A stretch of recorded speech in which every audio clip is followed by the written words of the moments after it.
सब्र और सहनशीलता कोई कमजोरी नहीं होती, ये तो अंदरूनी ताकत है जो केवल मजबूत लोगों में होती है। सहनशीलता हमारी शक्ति का सर्वोच्च स्तर और बदला लेने की इच्छा हमारी कमजोरी की पहली निशानी है। हालांकि किसी भी व्यक्ति की सहनशीलता खिंचे हुए रबड़ की तरह होती है। एक सीमा से ज्यादा खिंच जाने पर उसका टूटना तय है। क्रोध के क्षण में धैर्य का एक पल दुख के हजारों पलों से बचे रहने में हमारी सहायता करता है। हेलो इंडिया, मैं हूं प्रतिबिंब। हेलो इंडिया, मैं हूं आपके साथ शालिनी खंडेलवाल।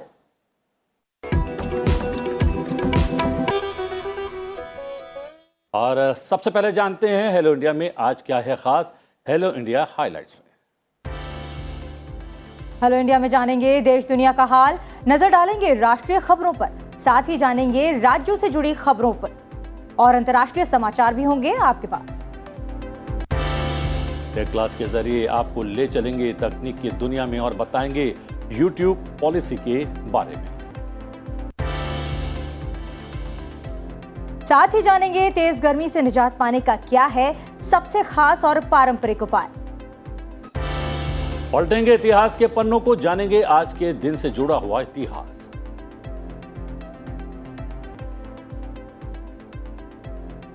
और साथ ही हेलो इंडिया में होगा बहुत कुछ खास, तो जुड़े रहिए अगले आधे घंटे हमारे साथ हेलो इंडिया में। शुरुआत करते हैं आज की मुख्य खबरों के साथ।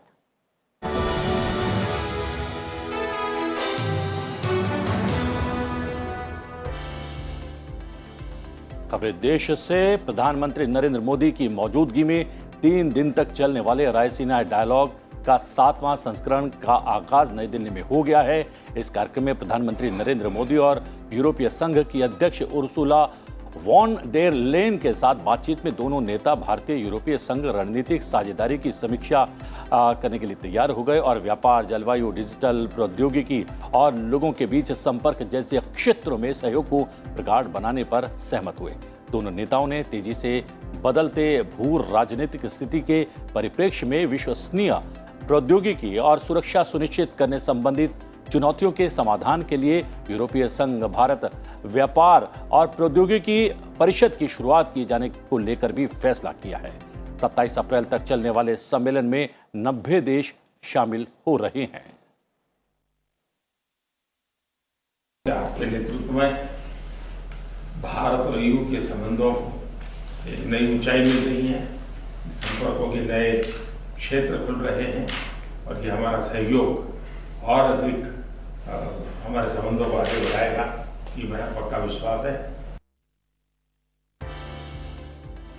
रायसीना डायलॉग में प्रधानमंत्री नरेंद्र मोदी से मुलाकात के दौरान यूरोपीय आयोग की अध्यक्ष उर्सुला वॉन डेर लेयन ने कहा कि जीवंत लोकतंत्र होने के नाते भारत और यूरोपीय संघ के मौलिक मूल्य और हित एक समान हैं। उन्होंने कहा कि भारत और यूरोपीय संघ प्रत्येक देश के अपने भाग्य, कानून के शासन और मौलिक अधिकारों का निर्धारण करने के अधिकार में विश्वास करते हैं। यूरोपीय संघ के अध्यक्ष ने कहा कि यूरोपीय संघ को मजबूत करने और इसमें ऊर्जा का संचार करने के लिए भारत के साथ उसकी भागीदारी आगामी दशक में एक प्राथमिकता होगी। We have a lot in common, but we are also facing a challenging political landscape. And therefore, I highly appreciate that this meeting here is possible today, and I'm very much looking forward to the Raisina. किसान और कृषि और किसान कल्याण मंत्री नरेंद्र सिंह तोमर एक सप्ताह चलने वाले किसान भागीदारी प्राथमिकता हमारी अभियान का आज उद्घाटन करेंगे। आज़ादी का अमृत महोत्सव के तहत ये अभियान शुरू किया गया है, जिसके तहत बड़ी संख्या में किसानों के बीच कृषि और दूसरे संबंध मंत्रालयों की योजनाओं और कार्यक्रमों को लेकर जागरूकता बढ़ाई जाएगी और विभिन्न गतिविधियों का आयोजन किया जाएगा। अभियान के अंतर्गत देश भर के सभी कृषि विज्ञान केंद्रों पर 1 दिवसीय किसान मेले का आयोजन भी किया जाएगा।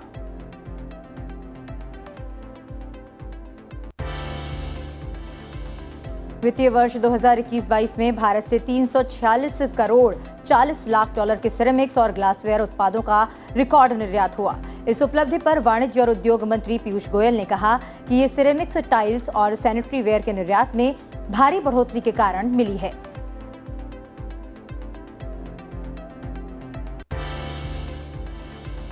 अमरावती से सांसद नवनीत राणा ने जेल से ही लोकसभा स्पीकर ओम बिरला को चिट्ठी लिखी है।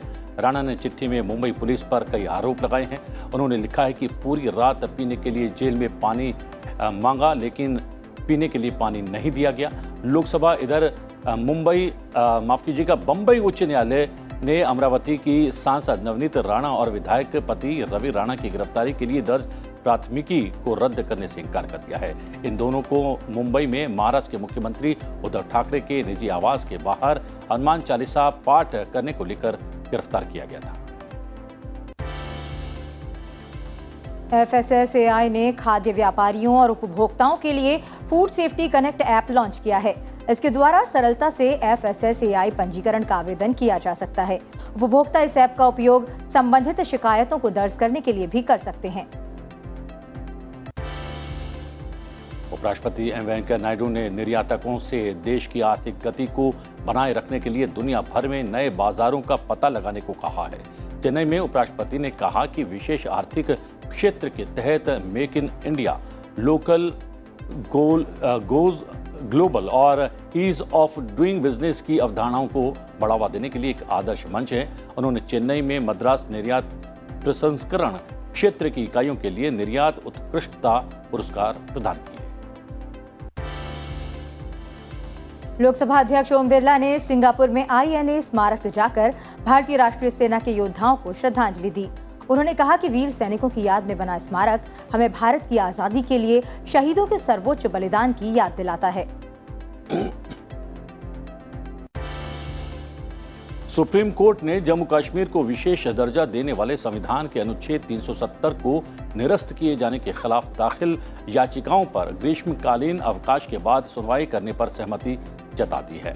मुख्य न्यायाधीश ने कहा है कि ये 5 न्यायाधीशों की पीठ के समक्ष रखे जाने वाला मामला है।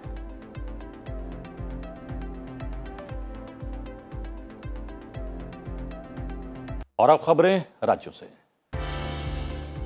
केंद्रीय माध्यमिक शिक्षा बोर्ड की 10वीं 12वीं की टर्म 2 परीक्षाएं आज से शुरू होने जा रही है। टर्म 2 की परीक्षा में देश विदेश से लगभग 34 लाख विद्यार्थी बैठेंगे। कोरोना महामारी के कारण करीब 2 साल बाद बोर्ड की परीक्षा पूरी तरह से होने जा रही है। कोरोना महामारी की स्थिति को देखते हुए बोर्ड ने परीक्षा सेंटर की संख्या में बढ़ोतरी की है। भाजपा के राष्ट्रीय अध्यक्ष JP नड्डा राज्य में चुनावी तैयारियों की समीक्षा करने के लिए आज गुजरात के दौरे पर रहेंगे। इस दौरान वो ज्यादा से ज्यादा लोगों को पार्टी से जोड़ने की योजना पर कार्यकर्ताओं के साथ चर्चा करेंगे। इसके साथ ही विपक्ष की नकारात्मक राजनीति के जवाब में मोदी सरकार की उपलब्धियों को जन जन तक पहुंचाने की रणनीति पर भी वो बात करेंगे। उत्तर प्रदेश विधान परिषद के लिए स्थानीय प्राधिकारी निर्वाचन क्षेत्रों से नवनिर्वाचित सदस्यों को आज शपथ दिलवाई जाएगी। विधान परिषद के सभापति कुंवर मानवेंद्र सिंह नवनिर्वाचित सदस्यों को शपथ दिलवाएंगे। 9 अप्रैल को 27 सीटों पर मतदान हुआ था, जिसमें भाजपा ने 24 सीटों पर जीत हासिल की थी। इसके अलावा भाजपा ने 36 में से 9 सीटों पर निर्विरोध जीत दर्ज की थी। साथ ही 2 निर्दलीय और जनसत्ता दल लोकतांत्रिक के एक उम्मीदवार ने चुनाव में विजय को हासिल किया था। पंजाब के मुख्यमंत्री भगवंत मान ने दिल्ली के मुख्यमंत्री अरविंद केजरीवाल के साथ दिल्ली के सर्वोदय बाल विद्यालय और कालकाजी के doctor BR Ambedkar school of specialised excellence का दौरा किया। साथ ही उन्होंने चिराग एनक्लेव में मोहल्ला क्लिनिक का दौरा भी किया। कर्नाटक में हिजाब विवाद के बाद अब स्कूलों में बाइबल विवाद खड़ा हो गया है। बेंगलुरु के क्लियरेंस हाई स्कूल की ओर से बच्चों के अभिभावकों से कहा गया है कि वो बच्चों को बाइबल लाने के लिए मना नहीं करेंगे। स्कूल प्रबंधन के इस कदम के बाद कुछ संगठन इसका विरोध कर रहे हैं। तमिलनाडु विधानसभा ने कुलपतियों की नियुक्ति का अधिकार राज्यपाल की बजाय राज्य को देने वाले विधेयक को पारित कर दिया है। इसे सीधे तौर पर राज्यपाल की शक्तियां कम करने की दिशा में उठाया गया कदम माना जा रहा है। विपक्षी दल PMK ने विधेयक का समर्थन किया। उत्तर प्रदेश के मुख्यमंत्री योगी आदित्यनाथ ने राज्य में निर्बाध बिजली आपूर्ति प्रदान करने का निर्देश दिया है। उन्होंने अधिकारियों को निर्देश दिए हैं जो भी व्यवस्था जरूरी हो वो तत्काल की जाए। उन्होंने पावर कॉरपोरेशन को सख्त हिदायत दी है कि इसमें किसी तरह की लापरवाही नहीं की जाएगी। उन्होंने बकायेदार से वसूली के लिए एक मुश्त समाधान योजना लागू करने के भी निर्देश जारी किए। तमिलनाडु के मुख्यमंत्री एम.के. स्टालिन ने चेन्नई में उपराष्ट्रपति एम. वेंकैया नायडू से मुलाकात की। इस मौके पर लोकसभा सांसद और पार्टी के नेता टी.आर. बालू, तमिलनाडु के मंत्री दुरई मुरुगन और मुख्य सचिव डॉक्टर वी. इराई अंबू भी मौजूद रहे। नागर विमानन मंत्रालय की ओर से नई दिल्ली के सफदरजंग हवाई अड्डे पर योगाभ्यास कार्यक्रम योग प्रभा का आयोजन किया गया। नागर विमानन मंत्री ज्योतिरादित्य सिंधिया और राज्य मंत्री डॉक्टर वी. के. सिंह ने इस कार्यक्रम का उद्घाटन किया। योगाभ्यास कार्यक्रम में 900 से अधिक कर्मचारियों ने हिस्सा लिया। केंद्रीय मंत्री नितिन गडकरी ने महाराष्ट्र के औरंगाबाद में 5,569 करोड़ रुपए की 7 राष्ट्रीय राजमार्ग परियोजनाओं का उद्घाटन किया। उन्होंने कहा कि नई राजमार्ग परियोजनाओं से जिले का विकास होगा, शहर में यातायात की स्थिति बेहतर होगी और प्रदूषण भी घटेगा।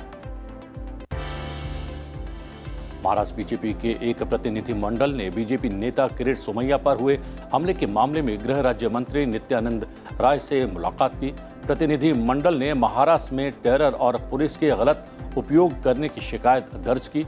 गृह राज्य मंत्री ने इस मामले में रिपोर्ट मंगवाने का आश्वासन दिया है।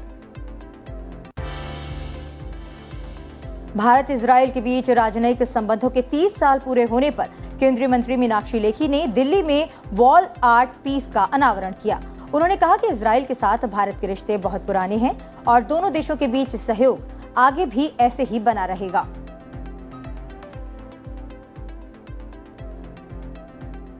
अब एक नजर दुनिया भर से आई हुई खबरों पर। अमेरिकी रक्षा सचिव लॉयड ऑस्टिन जर्मनी में रामस्टीन एयरबेस पर सहयोगियों के साथ यूक्रेन केंद्रित रक्षा वार्ता की मेजबानी करेंगे।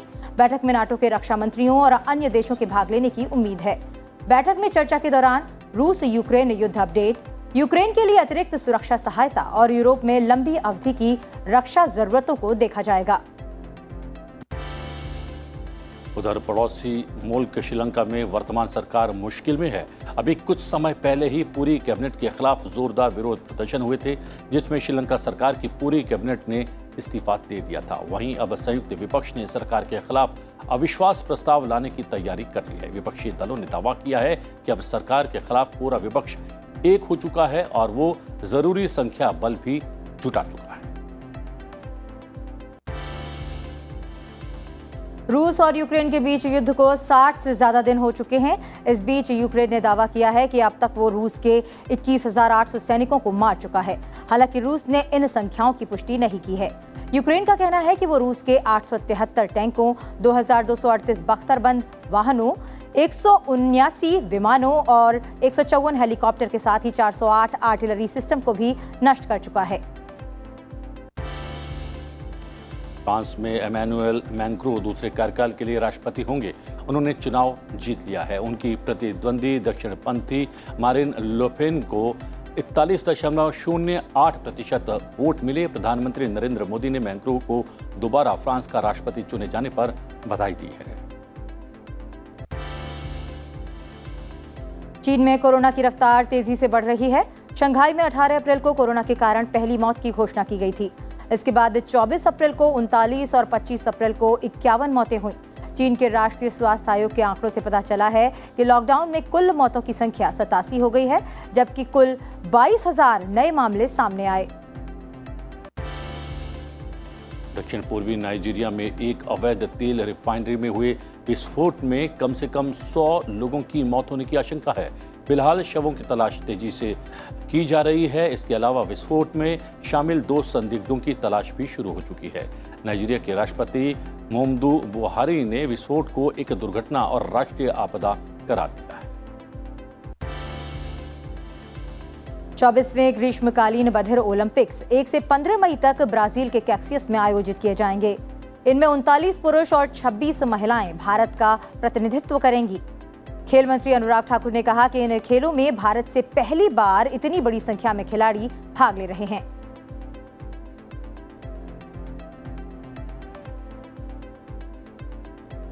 सरकार ने भारत की राष्ट्रीय सुरक्षा, विदेश संबंधों और लोक व्यवस्था से जुड़े दुष्प्रचार फैलाने के लिए 16 यूट्यूब समाचार चैनलों को ब्लॉक कर दिया है। सूचना और प्रसारण मंत्रालय ने आईटी नियम 2021 के तहत 10 भारतीय और 6 पाकिस्तान स्थित यूट्यूब चैनल ब्लॉक कर दिए हैं। ये यूट्यूब चैनल भारत में दहशत पैदा करने, सांप्रदायिक विद्वेष भड़काने और सार्वजनिक व्यवस्था को बिगाड़ने के लिए झूठी, असत्यापित जानकारी फैला रहे थे। इन यूट्यूब आधारित समाचार चैनलों की दर्शकों की संख्या 68 करोड़ से अधिक थी। इसके अलावा एक फेसबुक अकाउंट को भी बैन किया गया है। और हम बताते कि YouTube एक ऐसा प्लेटफॉर्म है जो किसी को अपना चैनल बनाने की फ्री में सुविधा प्रदान करता है। इस पर कोई भी अपने वीडियो अपलोड कर सकता है और ज़्यादा से ज़्यादा लोगों तक पहुंच बना सकता है, लेकिन इसकी भी एक गाइडलाइन है, यानी किसी तरह के वीडियो YouTube पर डाले जा सकते हैं। इसकी एक बहुत महत्वपूर्ण गाइडलाइन है। और अगर कोई YouTube की गाइडलाइन का उल्लंघन करता है तो YouTube उस चैनल को बंद कर सकता है। कंटेंट को लेकर YouTube की पॉलिसी क्या कहती है? क्या सरकार चाहे तो आपके YouTube चैनल को बैन कर सकती है? आखिर किन किन गलतियों की वजह से YouTube चैनल पर बैन लगाया जा सकता है? इन तमाम सवालों के जवाब जानते हैं टेक क्लास के जरिए। गूगल ने YouTube कंटेंट क्रिएटर और चैनल चलाने वालों के लिए एक पॉलिसी बनाई है जो support.google.com पर है। पॉलिसी के मुताबिक अगर आप YouTube से कमाई कर रहे हैं तो ये जरूरी है कि आपका चैनल YouTube पर कमाई करने से जुड़ी पॉलिसी का पालन करता हो। YouTube की पॉलिसी में YouTube के कम्युनिटी दिशा निर्देश, सर्विस की कंडीशन, कॉपीराइट और Google एडसेंस प्रोग्राम की पॉलिसी शामिल है। अगर आप YouTube चैनल पर नफरत फैलाने, बुरा बर्ताव करने, उत्पीड़न करने वाले वीडियो या कमेंट को बार बार पोस्ट करते हैं तो आपका चैनल बंद किया जा सकता है। YouTube पर ऐसा कोई वीडियो जिसमें बुरे बर्ताव से जुड़ा गंभीर मामला या पोर्नोग्राफी का इस्तेमाल किया जा रहा है तो भी YouTube के नियमों के अनुसार ये उल्लंघन है। कंपनी उस चैनल को भी बंद कर सकती है जो किसी नियम का उल्लंघन करके चलाए जा रहे हों। यहाँ तक कि कई बार कॉपीराइट की वजह से किसी वीडियो को चैनल से हटा दिया जाता है और अगर आप ये गलती बार बार दोहराते हैं तो आपका अकाउंट बंद कर दिया जा सकता है। किसी दूसरे व्यक्ति का कंटेंट अपने चैनल पर उपयोग करने पर यदि उसकी शिकायत हो जाए तो YouTube आपका चैनल डिलीट कर सकता है। YouTube के कम्युनिटी गाइडलाइंस को फॉलो नहीं किया गया तब क्या होगा? कम्युनिटी गाइडलाइंस का उल्लंघन करने वाले अपने YouTube चैनल से कमाई नहीं कर पाएंगे। उनके कंटेंट को प्लेटफॉर्म से हटा दिया जाएगा। YouTube से कमाई करने वाले क्रिएटर्स को ये पता होना चाहिए कि दिशा निर्देश किसी खास वीडियो पर नहीं बल्कि पूरे चैनल पर लागू होते हैं। यदि आप कंटेंट क्रिएटर के तौर पर YouTube की गाइडलाइंस को फॉलो नहीं करते हैं तो न सिर्फ आप उस वीडियो से पैसे नहीं कमा पाएंगे बल्कि आपके चैनल पर भी बैन लगा दिया जाएगा। उसके बाद जब तक उसका रिव्यू नहीं किया जाता वो बैन बना रहेगा। YouTube अपनी गाइडलाइंस को लेकर काफी सख्ती दिखाता है, इसलिए आप भी सतर्क रहें।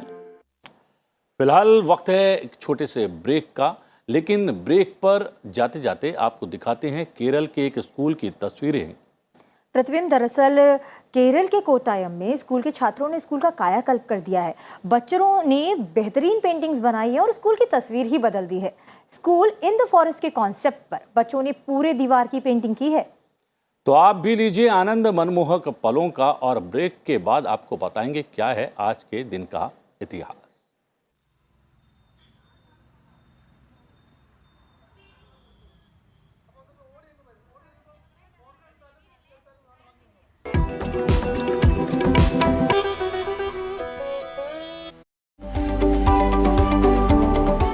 We all know the importance of good health, but often we don't know how to achieve it. There's plenty of information available, but again, we don't know what is right and what is wrong. To know the truth and get your answers straight from some of India's top specialists, join me, Dr. Amrish Mithal, on Healthy India, only on Sunset TV.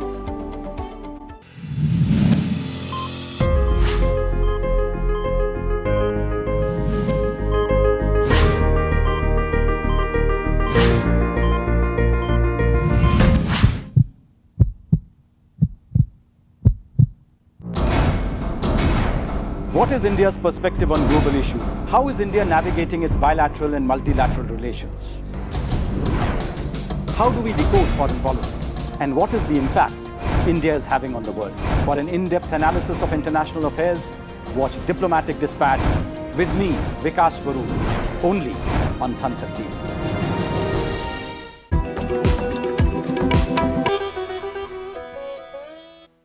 Break के बाद एक बार फिर आपका स्वागत है hello India में। प्रतिबिंब हमेशा ही हम हमारे दर्शकों को आज के इतिहास से जरूर रूबरू कराते हैं और इसे बहुत पसंद किया जा रहा है। जी हाँ, तो बात आज के इतिहास की, आइए जानते हैं क्या जुड़ा है आज के इतिहास से और पलटेंगे 26 अप्रैल के इतिहास के पन्नों। 26 अप्रैल वर्ष 1920 में श्रीनिवास अयंगर रामानुजन का निधन हुआ। वे महान भारतीय गणितज्ञ थे। रामानुजन को आधुनिक काल के देश दुनिया के महान गणित विचारकों में गिना जाता है। वर्ष 1917 में उन्हें लंदन मैथमेटिकल सोसाइटी के लिए चुना गया, जिसके बाद उनकी ख्याति विश्व भर में फैल गई। उन्होंने महज 32 साल के जीवन काल में पूरी दुनिया को गणित के अनेक सूत्र और सिद्धांत दिए। हाल ही में उनके सूत्रों को क्रिस्टल विज्ञान में भी प्रयोग किया गया। रामानुजन के बनाए हुए ढेरों ऐसे थ्योरम्स हैं जो आज भी किसी पहेली से कम नहीं हैं। उनकी जयंती पर हर वर्ष राष्ट्रीय गणित दिवस मनाया जाता है। 26 अप्रैल वर्ष 1962 में पहली बार एक अमेरिकी अंतरिक्ष यान ने चांद की सतह को छुआ। अमेरिकी अंतरिक्ष रॉकेट रेंजर 4 का प्रक्षेपण 23 अप्रैल को केप कार्निवल से किया गया था। इस अभियान का उद्देश्य चांद की सतह के चित्र भेजना था, लेकिन प्रक्षेपण के 2 घंटे बाद ही अंतरिक्ष यान की बिजली आपूर्ति ठप हो गई थी। रेंजर 4 चांद की सतह पर तो उतरा, लेकिन तकनीकी समस्या के कारण चित्र नहीं भेज सका और दुर्घटनाग्रस्त हो गया। दूसरे खगोलीय पिंड तक पहुंचने वाला यह पहला अमेरिकी अंतरिक्ष यान था। वैज्ञानिकों ने अंतरिक्ष यान में मौजूद एक छोटे से रेडियो ट्रांसमीटर पर ध्वनि तरंगें भेजकर पता लगाया कि यान चंद्रमा पर उतर चुका था। इससे पहले सोवियत संघ वर्ष 1959 में ही अपना अंतरिक्ष रॉकेट चंद्रमा की सतह पर उतारकर इतिहास रच चुका था। आज के इतिहास के बाद नजर आज की गतिविधियों पर। नरेंद्र मोदी आज सुबह 10:30 बजे 7 लोक कल्याण मार्ग पर शिवगिरी तीर्थ यात्रा की 90वीं वर्षगांठ और ब्रह्म विद्यालय की स्वर्ण जयंती के वर्ष भर चलने वाले संयुक्त समारोह के उद्घाटन में हिस्सा लेंगे। प्रधानमंत्री साल भर चलने वाले संयुक्त समारोह का लोगो भी आज लॉन्च करेंगे। शिवगिरी तीर्थ यात्रा और ब्रह्म विद्यालय दोनों महान समाज सुधारक श्री नारायण गुरु के संरक्षण और मार्गदर्शन के साथ शुरू हुए थे। शिवगिरी तीर्थ यात्रा हर साल 3 दिनों के लिए 30 सितंबर से 1 जनवरी तक तिरुवनंतपुरम के शिवगिरी में आयोजित की जाती है। रायसीना डायलॉग के तहत आज सुबह 9 बजे से 11 बजे तक विभिन्न सत्र आयोजित किए जाएंगे, जिसमें रिवेंज ऑफ आइडियोलॉजी विषय पर पैनल डिस्कशन भी होगा। सूचना और प्रसारण मंत्री अनुराग ठाकुर आज दोपहर 12 बजे नेशनल मीडिया सेंटर में आज़ादी के अमृत कहानियों पर आधारित शॉर्ट वीडियो कलेक्शन प्रदर्शित करेंगे। केंद्रीय शिक्षा मंत्री धर्मेंद्र प्रधान आज Indira Gandhi national open university के 35वें दीक्षांत समारोह में हिस्सा लेंगे। Agriculture and processed food product export development authority का 36वां संस्करण आहार 2022 आज से दिल्ली के प्रगति मैदान में शुरू हो रहा है। ये एक्सपो 26 से 30 अप्रैल तक आयोजित किया गया है। प्रतिबिंब आज की गतिविधि के बाद बात करते हैं आजकल के मौसम की। इस बार की गर्मी ने शुरुआत में ही अपना प्रचंड रूप दिखाना शुरू कर दिया था। आलम यह है कि तापमान अभी भी 40 के आसपास है और अगर अप्रैल में ये हालत है तो मई जून के महीनों में कितनी प्रचंड गर्मी पड़ेगी। जी हाँ शालिनी, इसका अंदाज़ा इसी बात से लगाया जा सकता है। हालांकि गर्मी से बचने के लिए लोग मटके जैसे पारंपरिक साधनों को तवज्जो दे रहे हैं और बाजार में इनकी मांग लगातार बढ़ रही है।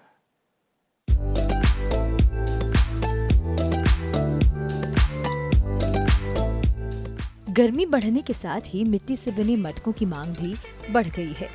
कोरोना काल में लोगों ने ठंडे पानी से परहेज किया, लेकिन बढ़ते तापमान ने लोगों को गर्मी दूर करने के लिए ठंडा पानी पीने के लिए मजबूर कर दिया। हालांकि सेहत को देखते हुए लोग फ्रिज के बजाय ठंडे पानी के पारंपरिक तरीके यानी मटके में रुचि दिखा रहे हैं। मध्यम वर्गीय और गरीब तबके के लोग भीषण गर्मी से बचने के लिए सुराही और मिट्टी के बर्तन का ही प्रयोग करते हैं। फ्रिज का पानी जिहड़ा वो बहुत ठंडा हो जाता, पीता नहीं जाता। इस घड़े का पानी जिहड़ा वा ਬਿਲਕੁਲ ਸਹੀ ਰੱਖਦਾ।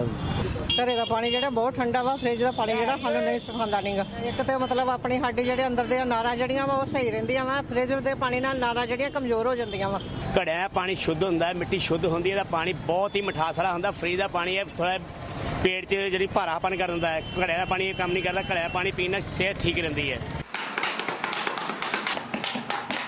समय बदलने के साथ ही कुम्हारों द्वारा मटका निर्माण में भी कई तरह के प्रयोग किए गए हैं। साथ ही लोगों की पसंद को ध्यान में रखते हुए कुम्हारों ने मिट्टी के बर्तनों को स्टाइलिश लुक देना भी शुरू कर दिया है।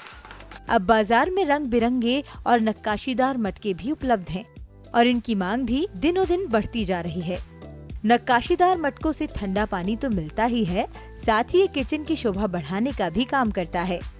कुम्हारों ने मटकों पर नल लगाकर कैंपर जैसा बनाया है। ये टोटी लगे मटके न सिर्फ इस्तेमाल करने में सुविधाजनक हैं, बल्कि लोगों के बीच काफी लोकप्रिय भी हो रहे हैं। वहीं अब बाजार में मिट्टी की बोतलें भी बिकने लगी हैं। इन बोतलों को आप आसानी से अपने बैग में कैरी भी कर सकते हैं। मिट्टी के बर्तन से पानी पीने पर गला तर तो होता ही है, साथ ही मिट्टी का सौंधापन एक अलग ही सुकून देता है। मिट्टी के बर्तन का पानी हमारी सेहत के लिए फायदेमंद भी होता है। गर्मियों में जब हम बाहर से आते हैं तापमान गर्म रहता है, अगर फ्रिज का पानी पीते हैं तो बीमार होने का डर रहता है। गले में खराश वगैरह जो कई चीज़ें हो जाती है, इस वजह से मटके का पानी नुकसान नहीं करता, ठंडा रहता है और स्वास्थ्य के लिए अच्छा रहता है। कोरोना काल में जो लोगों को समझ में आया कि मिट्टी के बर्तनों में पानी पीने से कितना फ़ायदा मिलता है। एज एक आरओ का काम करता है, जो इसमें वाइटनेस निकालता है, वो आरओ भी जो नहीं निकाल पाता है। आरओ मिनरल्स ख़त्म करता है, जबकि ये मिनरल्स बरकरार रखता है। मिट्टी की हांडी में अपन दाल पका के खाते हैं, उसमें 90% तक अपन को उसके मिनरल्स बचते हैं। कुकर में अपन को 15% भी उसका मिनरल्स उसमें पौष्टिक तत्व तो नहीं बच पाता है। मिट्टी से बने घड़ों में कई प्राकृतिक गुण भी पाए जाते हैं, जो हमारे शरीर की रोग प्रतिरोधक क्षमता को मजबूत बनाते हैं। तो इन गर्मियों में जितनी जल्दी हो सके मिट्टी का एक घड़ा लेकर आएं और खुद को प्रकृति के करीब पाएं। और सबसे बड़ी बात यह है कि घड़े और सुराही जो हैं पर्यावरण के अनुकूल होते हैं, फ्रेंडली होते हैं, क्योंकि अगर आपका फ्रिज ख़राब हो जाता है वो स्क्रैप में या कचरे में तब्दील हो जाता है, लेकिन अगर घड़ा या सुराही टूट जाती है तो वो मिट्टी में समाहित हो जाती है। बिल्कुल सही कह रहे हैं प्रतिबिंब। ये कहीं ना कहीं जो हमारे घड़े हैं, जो हमारी परंपरा से जुड़े हुए हैं, वो हमें प्रकृति से भी जोड़ते हैं। और अब नजर डाल लेते हैं सनसेट टीवी पर आज प्रसारित होने वाले कार्यक्रमों पर। शाम को 7 बजे देख सकते हैं आप कार्यक्रम मुद्दा आपका। 7:30 बजे का समय रहेगा हमारे खास कार्यक्रम लोकतंत्र मेरी ताकत का। और रात 8 बजे देखना न भूले आज की खबर 8:30 बजे पर्सपेक्टिव। रात 9 बजे आप देख सकते हैं अंग्रेजी खबरों का कार्यक्रम द न्यूज। 9:30 बजे का समय रहेगा द जर्नी ऑफ स्टार्टअप्स का। और रात 10 बजे बिल्स एंड इनसाइट।